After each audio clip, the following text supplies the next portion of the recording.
All right, Gearheads, welcome to the show. We just watched Max Verstappen win the Japanese Grand Prix, the very much so uneventful Japanese Grand Prix. But yeah, Jonathan, I guess the most exciting thing besides the grass in all the forms is just the grass was the winner of the weekend. Yeah. It burst into flames 4 times and was cut by the world's most expensive lawnmower. There you go. I guess we should be celebrating the amazing Max Verstappen. Yeah, I really, I'm in a real conundrum now. I mean, Red Bull are really kind of, I don't know what they're doing. In other words, I don't know what the truth is anymore. No driver can drive that second car, clearly. Even Hadjar, was miles ahead of Tsunoda. So I wonder if Tsunoda's, scratching his head now. But Max can drive this car. I mean, go ahead, Bob, if you have an answer. Well, I think that's the basic premise. Hypocrisy, I think, at the Red Bull team. Christian Horner's gone on and on about we had to send Liam Lawson back because we need points from both cars. Yeah. And that was the same thing they said, in Sergio Perez's worst years. And yet they build a car around one driver, their number one. And then they wonder why they don't get points from the second car, because that number one driver, Max Verstappen, likes a very distinctive race car in terms of its handling. He likes it a lot, positive front end. He can handle the transfer of the center of balance, doesn't let the back, catch him out. But, a mere mortal can't do that. So, why do you build a car like that and then wonder why nobody but Max can drive it? And having said that, we all wondered, we were all so surprised, so happy, so energized for this race because of what Max Verstappen did in qualifying. And then he goes off, and I'm the guy who said he wasn't likely to motor away because Norris was right there with him in qualifying. Nope, he just motored away. He killed the DRS gap in the first 4 or 5 laps, and that was the end of it. See you later. And so now we feel let down because the incredible, artistry is maybe the best word for it. The skill set that Max Verstappen has and what he has done with the car this weekend deserves all the praise in the world, but it was also a real insomnia cure, I'm afraid. And that goes for the entire pack. We were joking about it earlier. 11 drivers, more than half the field, finished exactly where they qualified. Yeah. 4 drivers were within 1 spot of where they qualified. 3 drivers were within 2 spots of where they qualified. That's 18 drivers. And then there are 2 drivers who gained or lost 4 spots, those being Liam Lawson, who lost 4 spots, and Jack Doohan, who gained 4 spots. But other than that, it was just status quo the entire time. Yeah. One more stat, just a single position change inside the entirety of the top 10. Hamilton passed Hadjar for P7. Mm-hmm. I know we're clasping at straws to analyze that, but while we're on the subject of the two Red Bull cars, there was a story on Crash.net over the weekend. Perez's father was quoted saying, "What I'm about to say will cause a lot of commotion, but the car with the number 1, i.e. Verstappen, is not the same as the car number 11, which is Perez." And he said, and if you put a driver in the 1 car in the 11, he won't go out in Q1 in qualifying either, and pass with the other one. In other words, he's basically saying that the cars are different. Are not equal. Well, that's, basically to my point, is that you have a car that the other guy can't drive, whether it's the same car or a wildly different car to keep Max Verstappen's victory streak running. You can't come back and then say, well, we're not getting points out of both cars, so we need to make a change. And it's crazy. Even if Antonio Perez is right. Yeah. Yeah. I mean, it feels like they've gone down a road with Max and built the team and the car around Max and got themselves in a bit of a pickle, is the truth. Because, I feel for Tsunoda out of the points in his home Grand Prix. It's almost like he's going to be going home tonight going, what have I done? Yeah. And hear what Helmut Marko said he was saying, we don't care about the Constructors' Championship. We only care about the Drivers' Championship. That's not. I know. Why did you get rid of Perez then? Yeah, exactly. Then what does it matter? Yeah. Yeah, and you don't care about Did you see what Franz Tost, Yes. the retired boss at what is now Racing Bulls, said? He said you can give Liam Lawson 100 years and he'll never be quicker than Yuki Tsunoda. Which I thought was interesting, yeah. Because obviously he had a lot of time invested in Yuki. But that was strident. Yeah, that was strident. I mean, I feel for both of them. I think this swap over is only going to help Lawson in many ways and his career. And I'm just not sure about Tsunoda. I did come up with my theory. Do you want to hear my theory?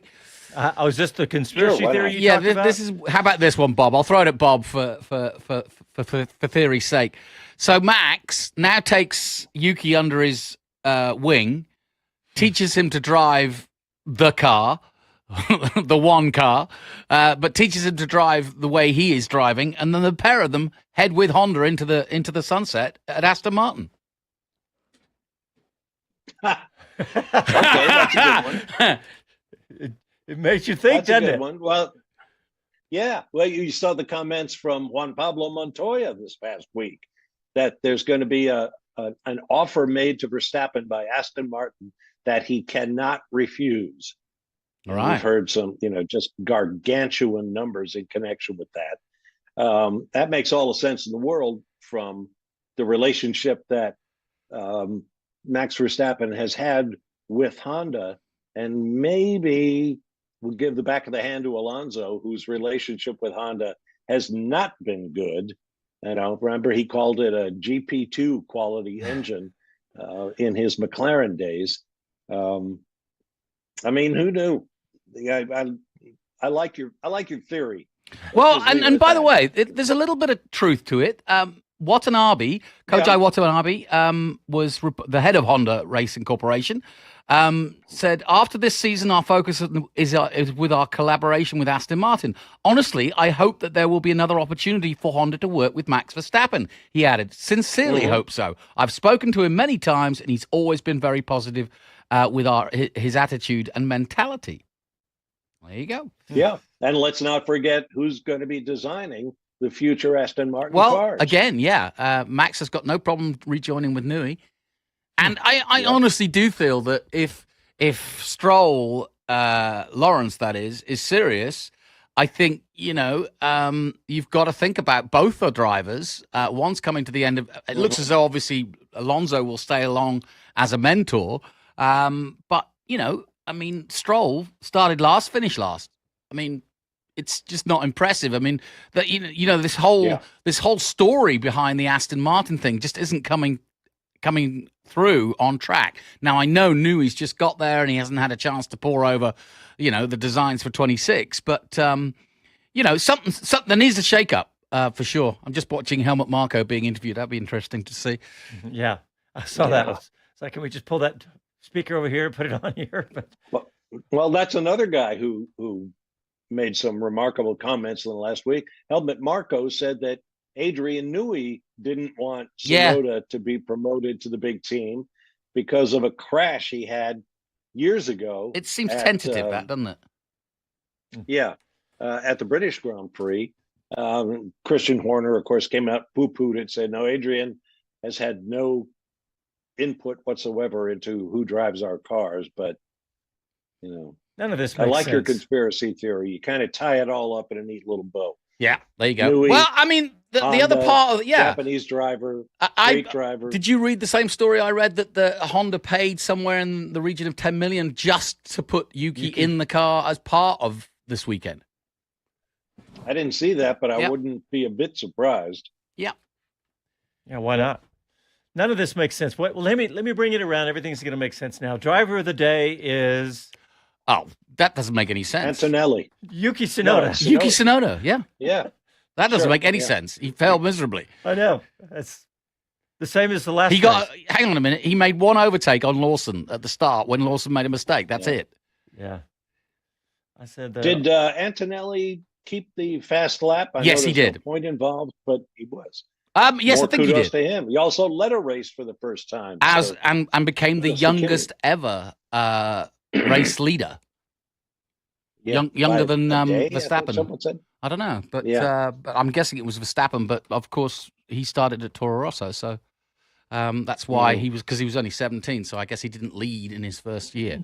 All right, let's look at the driver Yeah, they didn't- standings. Because Lando Norris has held on to the championship by 1 point, 62 to 61 over Verstappen. Piastri with 49, Russell with 45, Antonelli in fifth at 30 points, Leclerc with 20, Albon 18, Hamilton 15, Ocon with 10, and Stroll with 10. That's right, Stroll with 10 in 10th, and Hulkenberg with 6, Behrman with 5, up to 5 points, okay, and Hadjar with 4, Tsunoda with 3, Sainz with 1, and then Gasly and Alonso and Lawson, Doohan, and Bortoletto with 0. Constructors Championship is McLaren 111, Mercedes 75, Red Bull with 61, and Ferrari with 35. Yeah, that gap between fourth place Ferrari and Red Bull in third is widening, if you like. So we are starting to see a three-way battle at the top. Yeah. Haas picked up a point today. They've got 15. Yeah, and that puts them only 3 behind Williams, and that is doable. 4 behind Williams. 4 behind Williams, sorry, yeah. That is totally doable in the next 2 weeks. Remember, we've got Fast Fire back-to-back-to-back. Triple header, yep. Yep. There are some Another Go ahead, Bob. Another hot topic is what's to become of poor Jack Doohan. You know, it's so funny you just said that because I was thinking on the same lines that we needed to discuss that. I put a story in the running order about that same thing. What were you going to say? Well, another heavy crash, and Franco Colapinto sitting on the bench, ready to go. We saw with the Red Bull organization that there's never been a finer, and I don't mean that in the best sense. The margins have never been closer. You just have no time. You think of a driver like Nigel Mansell, even Mika Hakkinen, a 2-time world champion, did dozens and dozens and dozens of races before he ever won one. Oh, yeah. And in fact, Hakkinen was near 100 races before he won one. Yeah. And then went on to win a couple of world championships. So we saw Liam Lawson demoted after 2 races. Could it be that Jack Doohan is running himself out of time? They have a ready replacement right there, maybe kicking at the door. And all of this takes place within this crucible of a totally new car coming next year, the spending cap in place while you're trying to either refine this year's car or cut it loose and devote your resources all to next year's car. There's just so many forces at work that can influence driver decisions. I think the only backstop is the fact that there is a rule about how often a team can change drivers in one season. Yeah.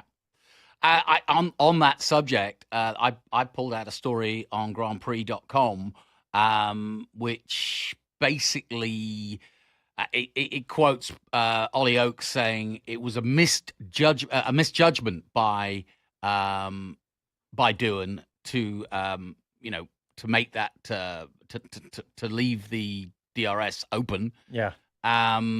Which it can be. Evidently, they do it on the simulator and it's fine. But obviously, and then some estimated damage of 1.5 million gives early whispers to Franco Colapinto. Yeah. And then quote Flavio Briatore. We know there's a bit of unrest around Jack's position, Oakes told Sky Deutschland. But he's working well. So far, it's been okay. He's staying calm. He's staying focused. But there are a lot of rumors about Franco. But at the moment, we're happy. Now, that's direct quote from Ollie Oakes. I think Flavio is the one who has obviously been taken on as a sort of advisor to the team, and he is way more strident than Ollie Oakes, and always has been, to be honest. You listen to Flavio, he'll tell you there's a number one driver and a number two driver. You can't have two. And I think he wants Colapinto in the car. Yep. Yeah, and he says you can't wait. If a guy's not producing, I'll change him. I'm not afraid to do that. Yeah. Apparently, the new standard is 2 races, so he's beyond due. Remarkable. All right, guys, let's get a quick break in, and when we come back, we'll continue our discussion. One of the discussions is maybe a comparison after today's race to the complaints we hear about Monaco. Back after these messages.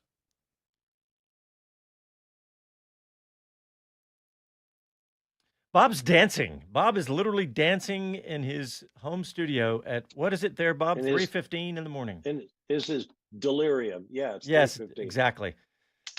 I'm going to switch over and watch Medland over on F1 TV. But well, he's got Helmut Marko. Now he's got Yuki. Now he's got Hadjar. And he's got Hadjar. Wow. You said that Chris told you they're grooming him to be the lead, meaning the host? No, he said they were using him as the lead this weekend. Yes, they are, yeah. Yeah. So he's supposed to come join us. A lot of people missing. Mm-hmm. Yep, he's supposed to come join us here in a little bit. Well, that'd be great.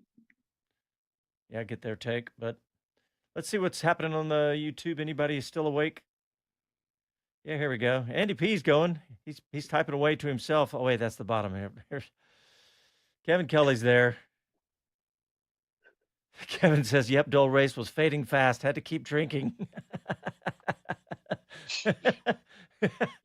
Don't do it. He's retired. He doesn't care.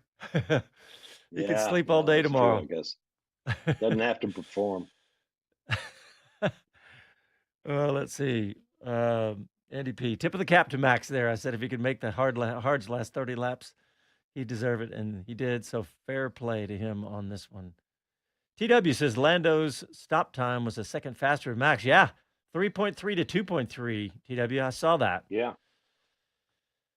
And then we were talking about when they both came out in at a pit lane, and I mean Max clearly had the lead at that point. And when Lando said he ran me off into the grass, I was like, nah. I think you drove off into the grass. Yeah, you did.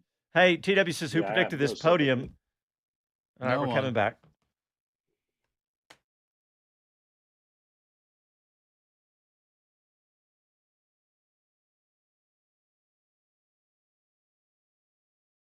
Hi guys, this is Pierre Gasly, and you're listening to Speed City. Welcome back to the fastest hour in radio, Speed City. Bob, now both Jonathan and I are doing the 2:15 a.m. dance to the music in the studio, heads bobbing. Hey, we were talking to one of our viewers on YouTube, Andy, or TW. He says, who predicted the podium? Nobody. None of us. I predicted Piastri, Verstappen, Leclerc. Bob was Norris, Verstappen. And I was what did I Leclerc. say? Oh, I said Leclerc. Norris, Piastri, Verstappen. Yeah, so nobody. Can we talk about the elephant in the room? Can we talk about the papaya pair? Okay. Should they have made the move?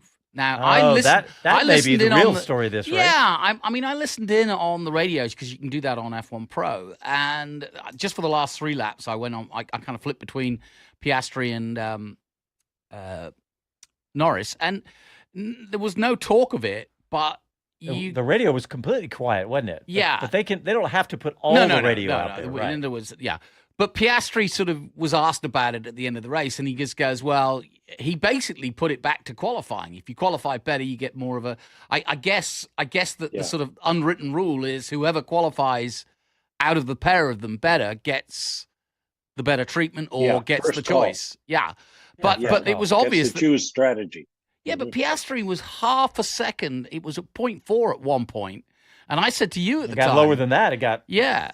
0.2 and below. But I said if he stays behind him any longer, his tires are going to start going off because he's getting dirty air from Norris. Yep. Norris did pick up the pace and got within 1.1 of Verstappen, but by then it was too late. So I mean, because one of the commentators, I think it was Jolyon Palmer on F1 TV, said you should swap them, give Piastri a go at trying to stop Max, and then swap them back for the championship. Because now, with the way it finished, Norris continues to have the lead. And I just wonder whether they messed that up a little bit. Yeah, because there were 10 laps when Piastri was 1.2 seconds behind Norris. There was 10 laps left. Yeah. Go ahead, Bob. I don't think, in all honesty, I don't think it would have made any difference. I think Verstappen just had this field covered. He did complain early on that his upshifts were a little notchy, and that caused him some concern. And then the team somehow sussed it out and said they'll get better as the race goes on. Maybe it had something to do with fuel loads and stuff like that. But I think Verstappen had lap time in hand if he were threatened by either of the McLaren drivers. I could be wrong, but Andy P that was a pretty dominant performance. Andy P brings up a good point on the internet. Do Pirelli get a sort of notice when the circuit is being repaved? I don't know. Certainly, I think they must get one. Yeah. But I mean, Coda's just been, had a repaving itself. I don't know. Yeah. I don't think so. Is the answer to that? Yeah. I really don't. I mean, it's for you'd think that there should be something in the FIA that says if you're undertaking repairs, we need to know. But that doesn't mean that necessarily Pirelli can get out there and take a Formula One car around a newly prepared. I mean, logistically, it's not feasible. And Andy's comment was they felt like they picked the tires for the old surface and they just did not degrade Antonelli doing 30 laps plus. Yeah. And by the way, speaking of Coda, we were out there doing MotoGP and we saw the after the resurfacing that was done early this year, that completed 100% of Coda in the last 12 months. And I asked several riders, no complaints about the surface. It was a zero topic. The MotoGP riders are way more sensitive to bumps. Oh, yeah. I mean, they complain crazy every year. And there was none of that. And one of the most interesting things, Jonathan, was when the track got wet, because Friday it was raining all day. Yeah. And there was so much grip. Remember how they were saying they couldn't believe how much grip they had? It was in the wet, yeah. So whatever surface they put down was great in the rain. So maybe they brought back the guru that they had when they first built the track. They had the asphalt guru. I can't remember the guy's name, but what's they his were name? trying all sorts of options on theirs. When I was doing Formula E during track walks on race weekends, you'd find one member from each team out there with a team-made custom track grip measuring device. They were all a bit different, like soapbox derby cars, but they were all, just being dragged along the pavement to measure the amount of mechanical grip that the tires could expect to produce. It was pretty cool to watch. I can see that where they drag it and it just almost like a scale on it with like a brick on a string on a scale, Exactly. Yeah. Yeah, I'm sure Pirelli's very familiar with the device. It was probably a little more sophisticated than that, hopefully, than what I just described. Well, not a whole lot. You'd be amazed that you look around at all the little different devices they had. So I teased something going to the break while ago. I was talking about because I saw Keith Collentine tweet it out. He said, "How long until the knee-jerk brigade start banging on about Suzuka being unsuitable for current F1 cars in the same way they do with Monaco? Fix the cars, not the tracks," he says. There's nothing wrong with Suzuka. We've had some crackers there, but it is a hard place to overtake. Absolutely. Yeah, I was disappointed on the day. I didn't get my rain. I didn't get the drama I wanted. You didn't get rain or fire. No, yeah, fire and rain. Earth, wind, or fire. No, very good. Every man has his place. Is it hard? There's a space. Something like that. We just lost half of our audience. I don't know what we're talking about. Max Verstappen wins races in 10 consecutive seasons. Wow. 2016, 17, 18, all the way through 25. He's had at least one win. He only had one in 2016, two in 17. What was Lewis's record? Oh, I don't know. I'm looking at a I single bet tweet. it was a bunch. Yeah. Okay. So we discussed the McLaren situation. What about the Ferrari situation? Very dull day for Ferrari, who won a sprint race back in China. Yeah, let's not forget that. I mean, I know it's only the third race in the season, but you turned to me, 3/4 of the way through the race and went, look at Ferrari's Leclerc. He's 10 seconds off that battle for the lead. And I think that is an important factor, is that, Mr. Leclerc, Mr. Ferrari, extraordinary talent, we all know, but both he and the 7-time world champion can't get within a whiff of Mercedes, Red Bull, and McLaren. Yeah, I wonder how much of that might be due to the fact that they were so humiliated 2 weeks ago in China to have a double DQ for two different reasons. Yeah. Underweight on Leclerc's car and the legality plank abrasions on Lewis's car. Well, Lewis said, we fixed all that, but we're running the cars higher than we'd like to. I wonder if that might be it. That actually makes a lot of sense, Bob. Yeah, that actually overreaction, probably, kind of not a well, and also it goes to the fires as well, doesn't it? Because we know what caused the fires, which is running the cars slow. So right. And Bob, think about it. We always talk about it is a team sport, and when you have a blow to a team that's so severe as a double disqualification, everybody's going to be a little off their game. Let's say potentially. Yeah. So up and down the pit lane too, because everybody else is looking over at Ferrari thinking, but for the grace of God, there go us. So, let's make sure we're legal on weight and ride height and all those other things. Yeah. First points ever, I believe, for Isaac Hadjar. Yeah. That's really, for a guy that, was literally in tears, being consoled by Lewis Hamilton's father, walking down the pit lane in Australia, not less than a month ago. It's a roller coaster. Yeah, and a guy who barely got through qualifying because of, being uncomfortable. And he really did look, I mean, he came on the radio, I cannot focus, I cannot do this.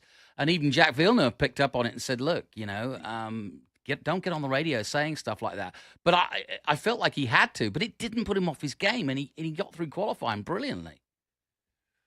I again, more and more impressed with both Beerman, Antonelli, all three actually, Antonelli, Beerman, and Hadjar.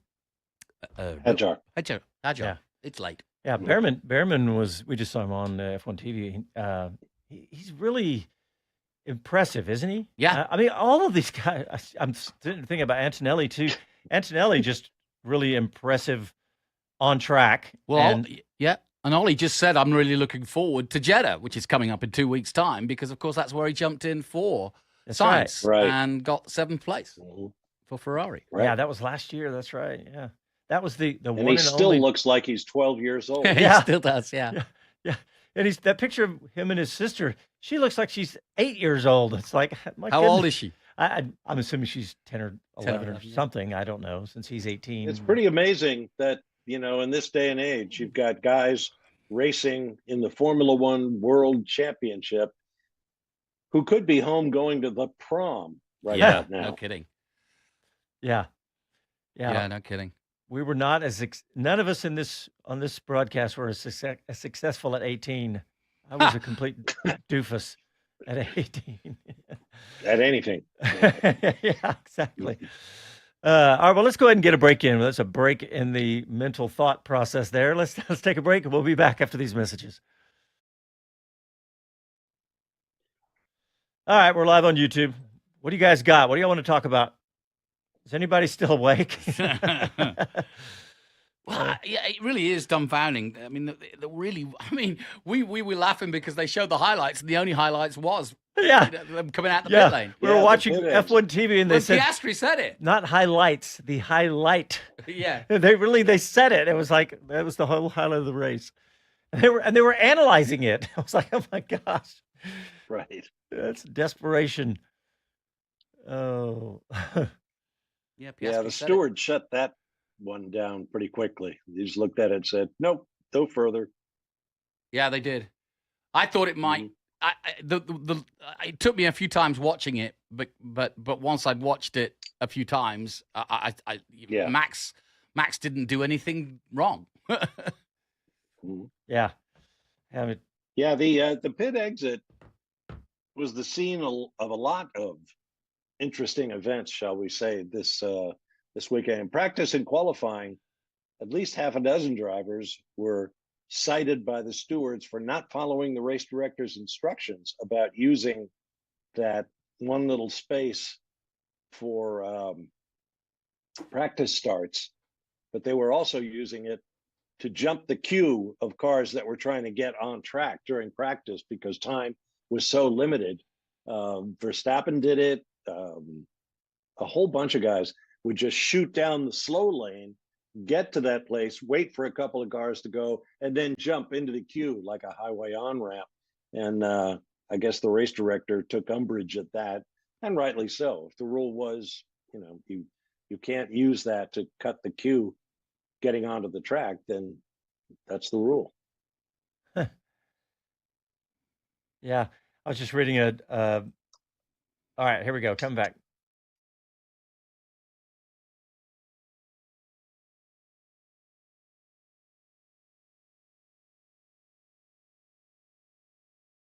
Hi, this is Jay Leno from JayLenosGarage.com, and you're listening to Speed City. Welcome back to the fastest hour in radio, Speed City. All right, welcome back. Jon Massengale with Jonathan Green and Bob Varsha talking about the Japanese Grand Prix. Here's a stat for you. We were talking about Kimi Antonelli and all the other rookies. Kimi Antonelli is just a second off of Russell and is only his third race and has finished in the top 6 in every Grand Prix he's started so far. It's, I mean, if you remember, Toto was given a lot of criticism by, cozying up to the family and sort of treating him like his own kid almost, and was saying, that he was, almost like too pally with Antonelli. And was he making a mistake bringing him in this young? But clearly not. Yeah. And you remember he's definitely got the skills. Yeah. On his first weekend, on about his really first hot lap, he went off and crashed the car. Parabolica, yeah. And everybody was like, uh-oh. But George Russell was wiser to it. He said, yeah, this kid's fast. And he goes, there's going to come, it won't be long, he said, before, I got to watch my back type thing. Well, it's there. Yeah. Yeah. Youngest ever to lead a Formula One race in history now. Yeah, and he's a good kid. Yeah. Seems like it. 18 years, 7 months. I guess, who was it before? I mean, Max has got to be on that list somewhere. Yeah. But I don't know who it was before, but very impressive. Very impressive. Our man from Thailand obviously watches Mr. Alban, T&W, living in Udon. Says Alban was a little hot on the radio. And he was. He was mad. He was mad at the team, wasn't he? I know he was. He was very hot. Well, speaking of hot on the radio, we got Chris Medland on the horn. Ooh, Mr. Medland. Hello, everybody. How are you, sir? Well done. Hey, congratulations, Chris. Well done. Thank you very much. It's been a hectic weekend, but they were kind enough to keep that show nice and tight at the end of it, so I could come and join you guys again. Yeah, we appreciate it. We were laughing because we were watching your show because we had nothing to do. BBC it went to the top of the hour, so we were laughing at you guys showed the highlight, not highlights, but the highlight. of the race. Chris, singular. One thing you can help us with, though, you interviewed Helmut Marko. What did he have to say? Because on our internet, they said he's talking drivel. He's making things up.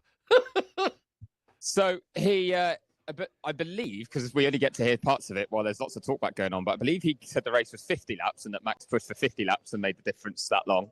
But that only Max could have won this race. And that he's so clever with the way he handles it that every time Lando got close to within a second, he'd just pull out an extra 2/10. And then he was talking about Yuki and said that Yuki had been up to qualifying, had been within the 3/10 needed to basically keep them happy, do what they wanted in terms of how close to Max he was. And he did then say, he'll learn from this and improve. He said Liam had a tough weekend, but he'll bounce back. And he said Isaac was very good as well. So I don't know if I'd call it drivel. I do think getting the number of laps wrong, if that was accurate, probably could be worked on. But no, I wouldn't quite say drivel. It was quite funny, sorry. it The actual, it was Andy P. At that moment. Yeah, the quote is, "It feels like Helmut is just making stuff up at this point." So I think that could be accurate in some ways. I don't think there's complete connection between everything that happens within Red Bull and everything that happens between Marco and Horner. Sorry, but I'm going to see if we can get Christian Horner. Actually, I'm going to have to join the back of the queue. But I did manage to speak to him on F1 TV. He was obviously very, very happy. But he was watching that Marco interview without being able to hear what Marco was saying. So he's like, "What's he saying?" So, yeah, I'll bet. Hey, but no, literally, how was it? Your TV debut, love it. What did you have fun? Great fun, I will admit. I missed you guys, obviously. Yes, missed you guys massively. And there's some extra pressure, I must admit. I didn't get to do the grid walk. I was on the grid, but James Hinchcliffe did the grid walk for F1 TV. Okay, and we saw you interview camera, Max. We saw you interview Max as well before on here on American TV. Yes, I did the driver parade interviews with the Red Bull and Racing Bulls drivers in front of the Honda grandstand. So That's right. That went out live. That was slightly nerve-wracking, partly just because we didn't know the order we get the drivers in. They pulled up in little Honda sports cars that were very fun to drive, I'm told. And it was just like, who do you get first? So it was, slightly nerve-wracking that bit. Once that was out of the way, everything else it's kind of what we do here, just with cameras around. But yeah, like I said, the grid walk may be slightly more complex with Hinch having to talk the whole way through it about everything you're seeing at all times and catch someone's eye to do an interview. It's very easy for me right now. You can hear my voice, but I could be anywhere in the world. Technically, I am definitely in the Suzuka paddock because I think I've proven now. And I can tell you that I am next in line for an interview with Christian Horner. But I'm just standing between the Red Bull Racing garage and their hospitality when they're washing wheels at the back here. Now, that is pointless information for someone with a camera because you'd see it and be like, okay, tell me something I don't know. So it's much easier with the radio, I can tell you that. Well, Horner's going to say, "Hey, I just talked to you 5 minutes ago. Why are you back in line?" Yeah, exactly. Hey, Chris, what's your take? Should McLaren have made a change? Yeah. Yes, I think they should. I am going to try and see if anyone from McLaren will talk to me. To be honest, I would prioritise that if I could over speaking to Christian, but I can't see Andrea Stella at the moment. But I'm going to go and hang around McLaren hospitality after I've spoken to Horner, because to me, that's the big story. The way they handled that. I think they were just too tentative. They backed away from a decision, both with the strategy in terms of when they made their pit stops and then whether they did or didn't swap the drivers over. So, I was not massively impressed by that. I could be proven wrong with hindsight, or certainly with an explanation. Andrea Stella can be very good at that. But yeah, I just feel like they left something on the table today and not really giving it a full swing to make sure they didn't upset one of their two drivers. Well, Helmut Marko would respond to that proposition by saying, well, Max still had lap time in his pocket. No matter who moved into second place, Max was going to open the gap and just, control the race. By the way, seeing he's our number one ally, Andy P, I'll get his story straight here.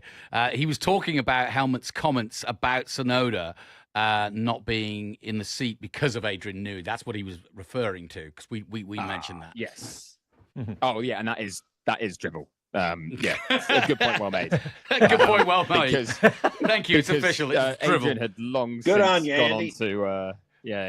since gone on to gardening leave before they made a decision about Lawson getting the promotion above Tsunoda. So I agree. Yeah, no influence from Newey on that front. TW says he didn't see Zach Brown all day at all. Here we today. go again. We go again, guys. I've got Christian Horner in front of me, and his face just dropped. He's like, this bloke again. Sorry, I couldn't tell you. Stalker. Yes, exactly. Stalker. But, radio stalking this time. Right. It's how I described in my interviews in this paddock. But Christian, Max Verstappen, a special weekend, not just today, the last 2 days. Well, look, I think that lap yesterday will go down in a history of folklore of Formula One, of one of the very special ones. And it was right up with his Monaco, 23 lap. Outstanding. And that did a lot of damage to the opposition, because then he had track position, he had a good start. And then it was a very straight sprint race. And the McLarens are quick, you can see that. But we had just enough today to keep them behind. Max didn't make a single mistake for 53 laps and had enough pace to keep them behind out of the DRS zone. Have you just fired a warning shot to McLaren, though, saying, don't leave the door open for us because Max is going to come through it? we're a race team. We never give up. And McLaren are a very strong team. They've got two great drivers. Their different drivers look stronger at different points in that Grand Prix, but it's all about the racing for us, and we've extracted every bit of performance that we could out of the car this weekend. Were you surprised McLaren didn't swap the drivers to have a go at Max when Oscar looked quick late on? I think they've got clear rules between their drivers. They're racing.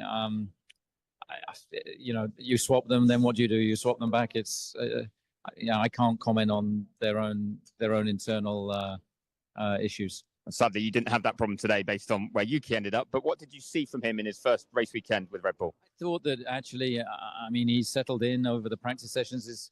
Unfortunately, the only lap he made a mistake on was the most important one in Q2, and that then dictated where you qualify. He overtook a car today. He undercut Pierre Gasly.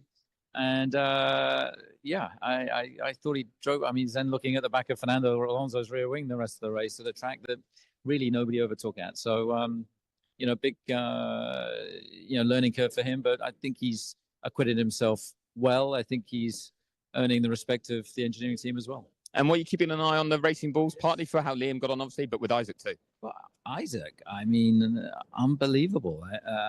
He did a brilliant job today.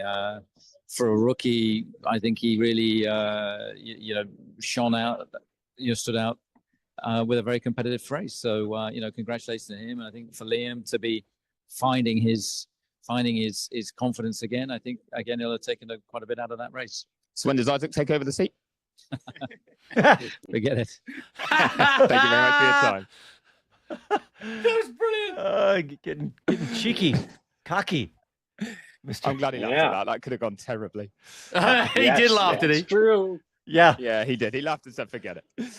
That was brave. I am told that, I know I've got cocky this weekend, haven't I? I was told that Yuki Tsunoda is in that seat for the rest of the season, and that is accurate. I know we talk about Helmut Marko talking drivel. That's not drivel when he said that. And I think that's one of the certainties for the rest of the year is their plan to keep him in there. Maybe there's some Honda influence on that front. A lot of talk about money changing hands. I'm not sure money directly has. I think there's been an agreement. Obviously, engines change hands. They cost money. You can see where I'm going with that. But that it may well be that that's going to secure Yuki's place and give him the best chance of basically just taking his time, have a bit of patience with him to find his feet. And the signs were decent this weekend. It's the same as when you buy a new Honda. Free oil changes, free maintenance. That's what they're giving him. For their 10. We heard 10. Hey, Jonathan, does Chris know about Jonathan's Aston Martin conspiracy? No, he doesn't. Oh. No. Are you ready? Tell me. Are you ready? Okay. Lay it on him. I'll lay this on you, Chris, but you are now a TV star, so I can do that. Basically, what's going to happen is Max is going to take the young Yuki under his wing now, teach him how to drive a very pointy car, and the pair of them are going to waltz off into the sunset to Aston Martin and Honda. The pair of them? Yeah. Wow. We still think that and Lawrence will drop both his drivers. That seat. Wait, say again, Chris. I was going to say we still think Lance Stroll would lose that seat at some stage. No, I can see Max going there. I can see Yuki being on their radar. Both would be a stretch. You know what though? Stranger things have happened. I'll allow that conspiracy theory. I'll allow it. It was just the quote from the head of Honda after meeting Max this week said, well, we hope to work with each other in the future. Well, as you would though, wouldn't you? Especially if he's doing the job. Exactly what they want to see now is Yuki perform well, because that will make him a target in a good way. Yes. That would make him someone they would want to get. So, I can see how that desire would be there. I think Honda was giving away free oil changes on the internet because Yuki Tsunoda also got driver of the day, Chris. I'm sure you saw that, and we were trying to wrap our head around that. Yeah, that was an odd one. Well, don't forget it was Kimi Antonelli as well who got it in China, which we didn't understand. That made no sense either. But Yuki was the driver who I think made the most positions in that race with 2.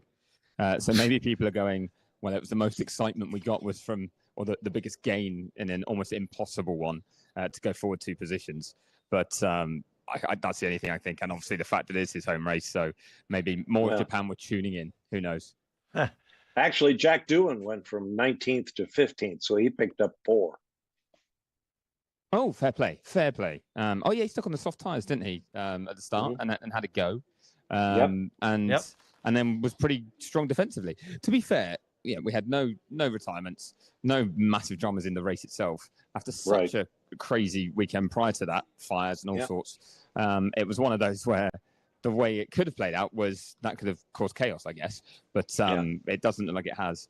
I'm being very annoying to McLaren, I must admit. I've come into their hospitality, and I'm allowed one question to Andrea Stella.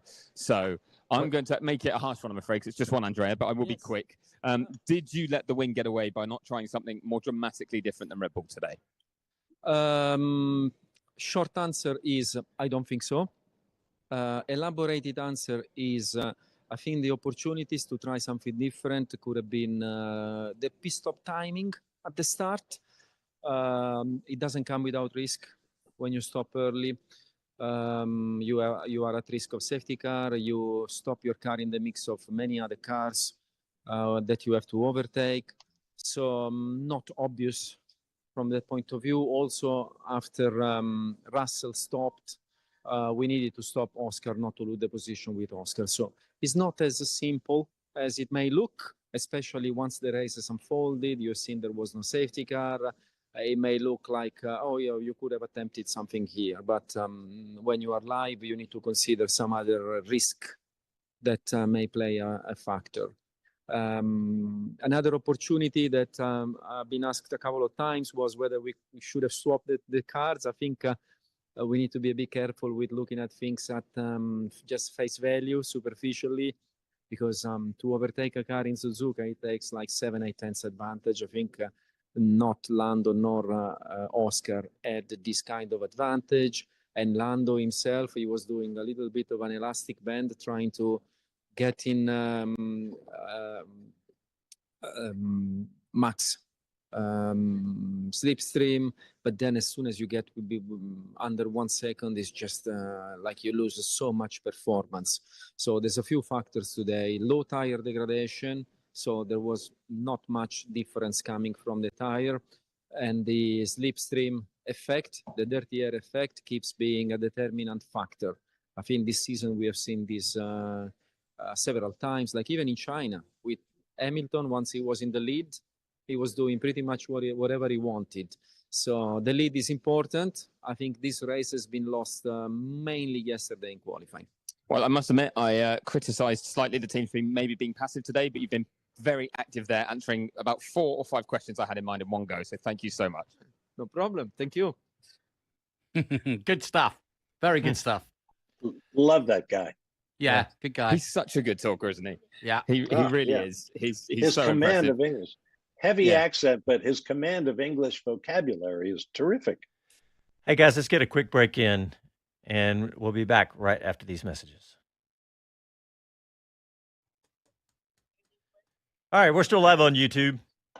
Chris, we did have a question from YouTube about whether the tracks need to, when they repave, inform Formula One or FIA. Or Pirelli. I believe they do inform the FIA because they are homologated by the FIA. And that means they have to use, well, I say inform, they have to use certain grades, I think. Different types are available, but certain grades of tarmac and asphalt.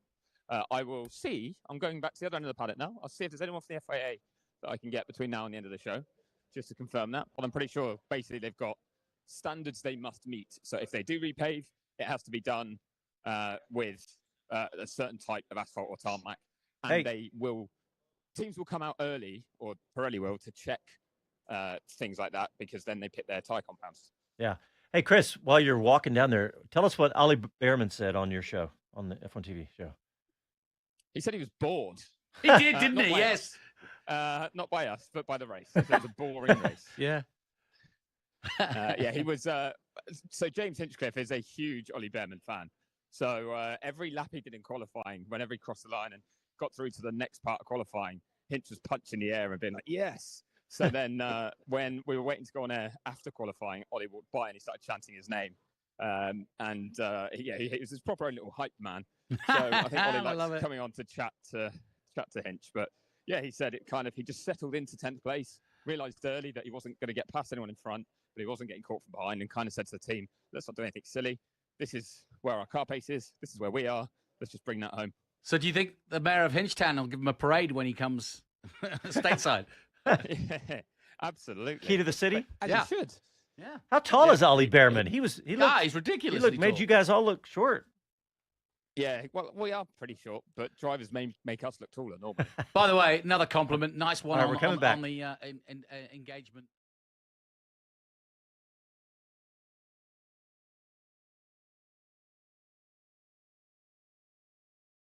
Hi, this is Gene Haas, and this is Speed City.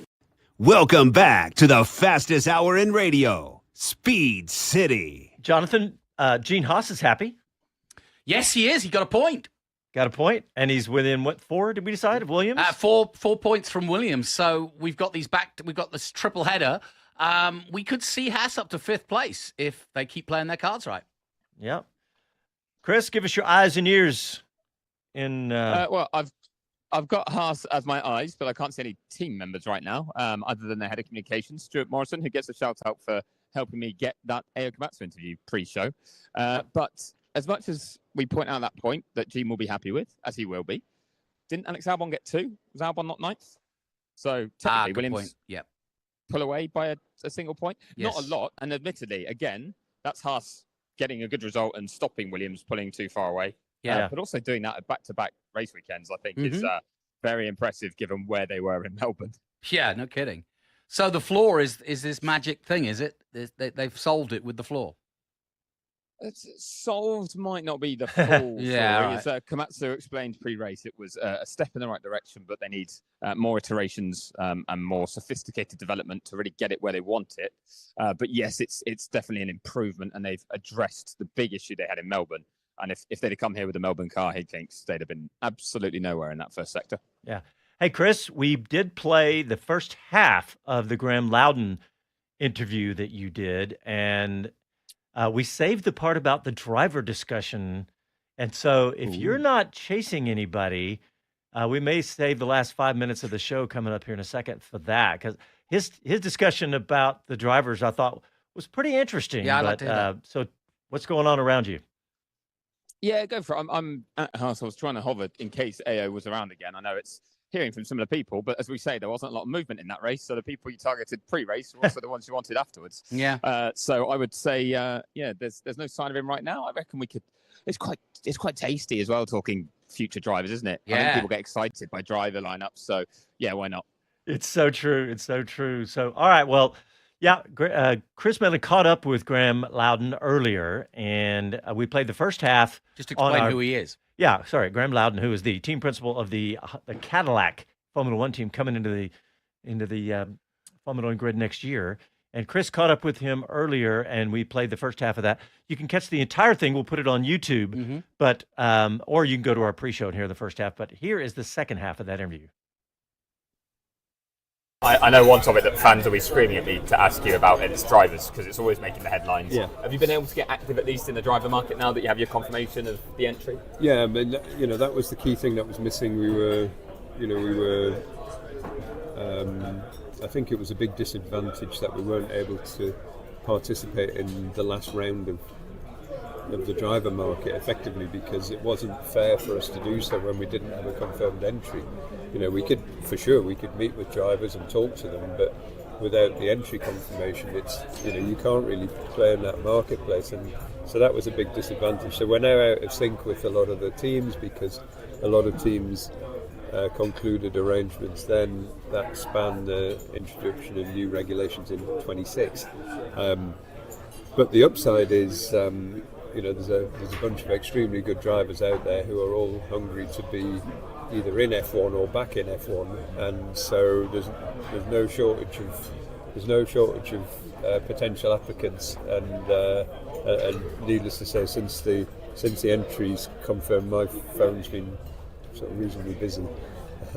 So but we're at fairly early stages, as far as that's concerned. It's important. A driver's obviously key part of a team. This is a sport, and all sports need heroes. And in Formula One, the drivers are the heroes, and quite rightly so. And it's important to spend a bit of time with potential drivers for the team and just find out what their motivations are, and understand where their thinking's at and stuff like that. So they're important decisions, and I would stress that we're only in very early stages at the moment. Yeah, one name I'm going to put to you, actually I'll put a few, but one that's spoken this week was Sergio Perez, who said he'd been approached by a few teams. He said more than one has spoken to him at least about a potential return in 26. He didn't say how serious any of those talks have been, but is he someone that maybe you've spoken to just to sound out his potential interest in the project? Yeah, I mean, we are either planning or have spoken to, probably 7 or 8 drivers altogether, I would guess, and it'd be no surprise that anybody who has got recent Formula One experience would be included in that list. But I would stress that at the moment any discussions are very preliminary, and just they are just that, just really trying to get to know what people's interest levels are, what their motivations are, and that kind of thing. So there's certainly we're certainly not in advanced discussion with any driver. Yeah, no, I saw Valtteri Bottas walking around earlier as well. He's another name that gets thrown into the ring as a race-winning, experienced driver. I guess is that one of the upsides though, is you are looking at a market where available next year are a number of drivers who've won races and have, as you say, competed as recently as last year. Yeah, we are in a lucky position from that point of view. There's a bunch of people, a lot of experience, and not just turn up and drive experience.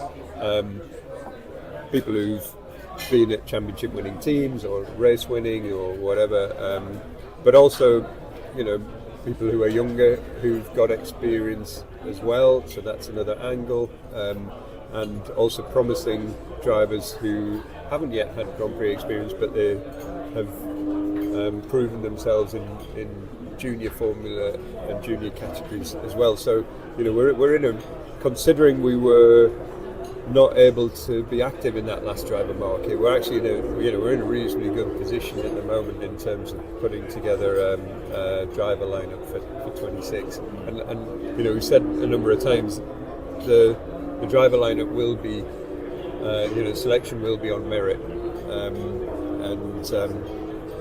and I'm happy that all of the drivers that we're having early discussions with are perfectly capable Formula One drivers, and perfectly capable of leading a good professional team.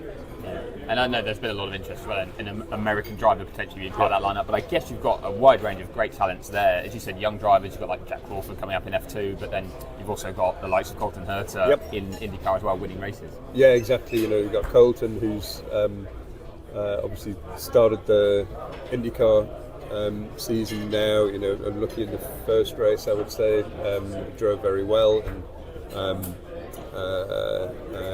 finished fourth in the last race. Obviously very interested to see how Jack goes in Formula 2. The first round in Melbourne was a bit disrupted. Very, yeah. But so there's a lot there as well, and as we've said before, I think everybody would expect a Formula One team to hire their drivers on merit, and that's what we'll do. But as we've often have said before, there's nothing stopping that, meaning that we would have one or more drivers from the US at some stage. Interesting. Yeah, very good stuff, Chris. Very exciting talking to the Cadillac team principal. It's good that you started to talk about Jack Crawford as well. That's really good. Yeah. There was some names in there he was willing to mention, at least, wasn't he? I think it shows they're a big player, aren't they? Come on, Cadillac F1 team. Who wouldn't be interested in talking to them? Yeah. Well, it makes sense to have. Sounded like you caught him at lunch. Yeah.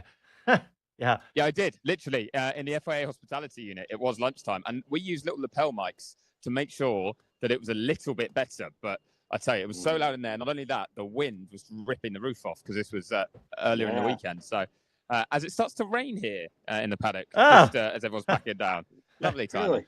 Perfect timing. That's our time, and it's time for the rain. So, all right, with Chris Medland, thanks, buddy. Great job this weekend. Yeah, Jonathan brilliant. Green, thank you, sir. Bob Varsha, thank you. Thanks to everybody who tuned in, and we will talk to you next Sunday. Happy trails.